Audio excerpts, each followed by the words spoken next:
Pembelajaran PPKN kali ini kita akan membahas tentang materi pada bab 2 di kelas 7. Kalau di materi di bab 1 kemarin itu kita membahas tentang Pancasila sebagai dasar negara. Nah, hari ini kita membahas tentang norma-norma dalam kehidupan sehari-hari. Norma dalam kehidupan sehari-hari yang kita bahas hari ini itu ada 3 poin. Pertama, itu hakikat norma. Yang kedua, macam-macam norma. Yang ketiga adalah contoh norma dalam masyarakat.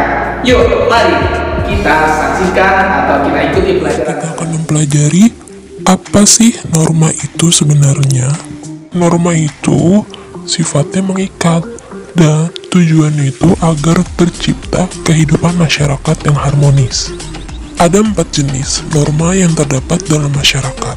Selanjutnya akan kita bahas. Nah, norma yang pertama ini adalah norma kesusilaan, di mana norma ini mengajarkan kita sebagai manusia untuk selalu berbuat baik yang asalnya dari hati nurani kita sendiri.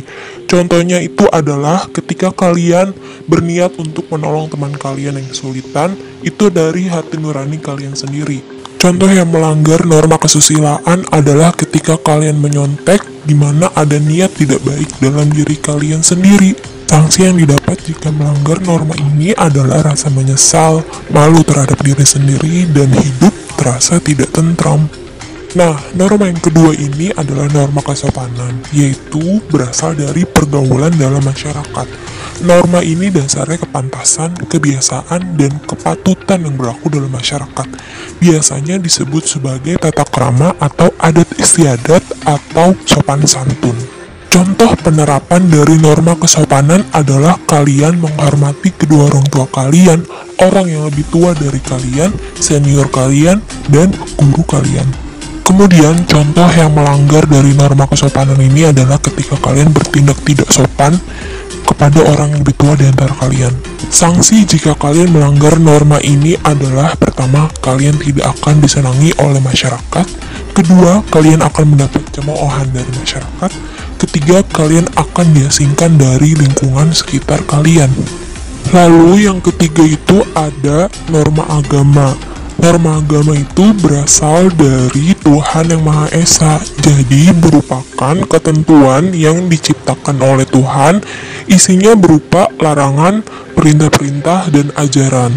Kemudian, salah satu contoh perilaku yang sesuai dengan norma agama ini adalah kalian harus menghormati semua agama, harus menghargai semua agama yang ada di Indonesia, dan kalian taati semua peraturan yang ada dalam agama yang kalian percayai tersebut. Salah satu contoh pelanggaran dari norma agama ini adalah ketika kalian membuli salah satu teman kalian. Karena membuli itu sama saja kalian menghina ciptaan Tuhan. Nah, apa sanksinya jika kalian melanggar norma agama ini? Yang pertama, itu tentu adalah hukuman dari Tuhan kalian yang kalian percayai masing-masing, bisa berupa dosa, hukuman di akhirat kelak, dan hidup kalian akan terasa tidak tentram atau gelisah. Nah, yang terakhir ini ada norma hukum, di mana norma hukum ini merupakan suatu ketentuan atau aturan yang dibuat oleh badan negara di mana sifatnya ini wajib untuk ditaati. Salah satu contoh penerapan dari norma hukum ini adalah ketika kalian berkendara, kalian memiliki surat-surat lengkap seperti SIM, KTP, dan identitas diri lainnya, dan juga kalian berkendara sesuai dengan aturan lalu lintas yang berlaku. Perilaku yang tidak sesuai dengan norma hukum, salah satunya adalah kalian meminum minuman keras, berjudi, atau melakukan suatu perilaku yang melanggar peraturan atau perundang-undangan. Sanksi yang didapat jika kalian melanggar norma hukum ini tentu ada ketentuan-ketentuan tersendiri sesuai dengan seberapa berat kasus yang kalian langgar tersebut. Yang pertama, misalnya kalian akan bisa mendapat hukuman kurungan penjara. Yang kedua, kalian juga bisa mendapat hukuman berupa denda. Yang ketiga adalah penyitaan barang-barang milik kalian oleh pihak berwenang.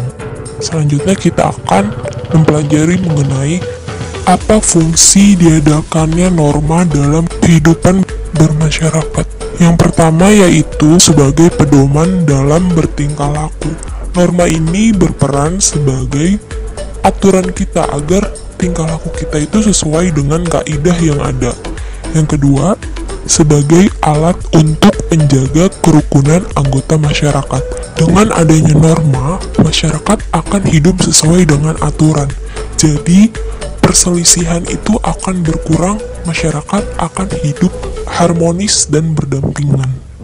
Yang ketiga, norma ini berfungsi sebagai sistem pengendalian sosial, di mana dengan adanya aturan, masyarakat itu akan dapat dikendalikan hidup sesuai dengan kaidah yang ada, demi mewujudkan tertib sosial dalam kehidupan masyarakat. Dan yang terakhir, norma ini berfungsi sebagai alat untuk mewujudkan keadilan.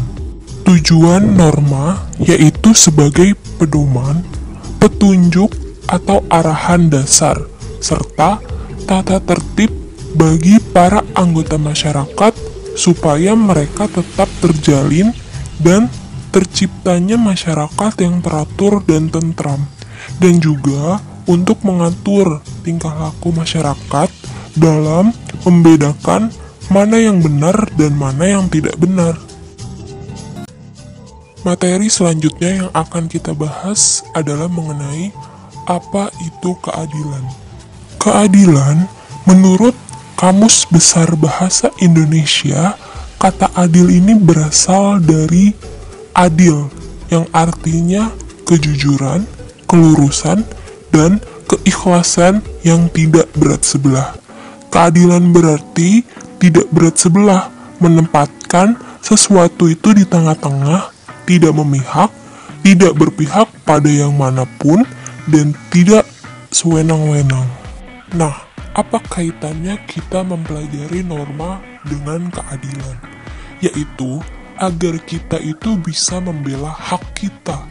Ketika kita melakukan kesalahan, dalam norma tentu akan menerima hukuman atau sanksi.